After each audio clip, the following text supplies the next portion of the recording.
Rafael stands on the edge of a big stone wall, waving his arms up and down like a bird, flexing his knees and flapping as if he were about to take off in flight, as if he were going to throw himself onto me.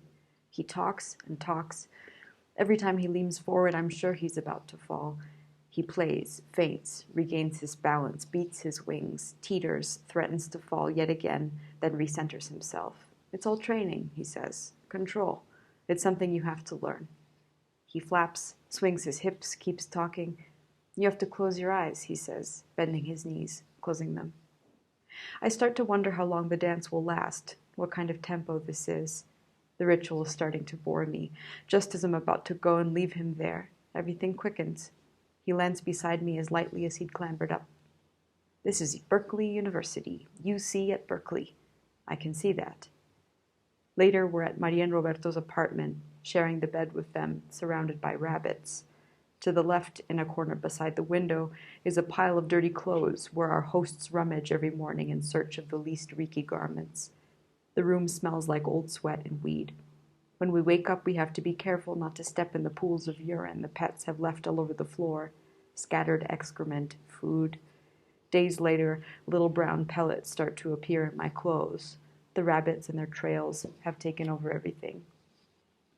My third and last memory from this time is a scene from Indian Rocks, a phosphorescent green park full of massive gray and brown rock formations, enormous prehistoric sloths. Apart from the petrified stone animals, there's no one in sight. I can't feel my ears. Only the liquid streaming from my nose, the drops I wipe off and try to dry directly with pinched fingers. I rub my hands on my lycra leggings. The edges of the rocks are sketched in silhouette against the electric sky. The only way to keep our hands warm is to shake them. Resting after every attempt, we rotate our wrists from side to side. We stretch our forearms.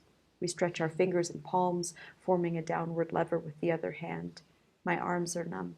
It hurts to stretch them. Rafael says that pain is pleasure, and his great dream is to parachute off of El Capitan. We climb up the boulders. We study the most challenging routes and give each other instructions. Now you, foot here, right hand there, the other in the spot here. Now lift your foot. This hand in the crack, the other one here, then a dynamic. Push, that's it. Come up over the top. Long stretch with the right arm where you won't get there. Look if it helps. Good, push hard. There you go. Try with this one. Keep going. I'm coming. I've got you.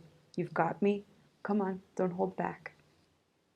I knew about El Cap because he carried it around on a beat-up postcard with soft, rounded corners, a 1,000-meter granite wall with a heart carved into the whole center, and a relief that looks like a nose, which is exactly what it's called.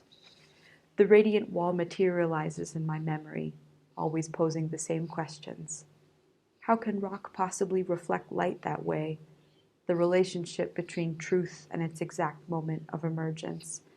If the shape of what we see depends on conditions external to us, if the truth depends on the timing of its arrival or the angle of its perception. Does authenticity run on a schedule? Are there plausible or impossible ecosystems depending on the window pane or on the light, better put, they're seen with? Why are there true places that seem false? Whether we can all live in absolutely any ecosystem, and what happens if we can't?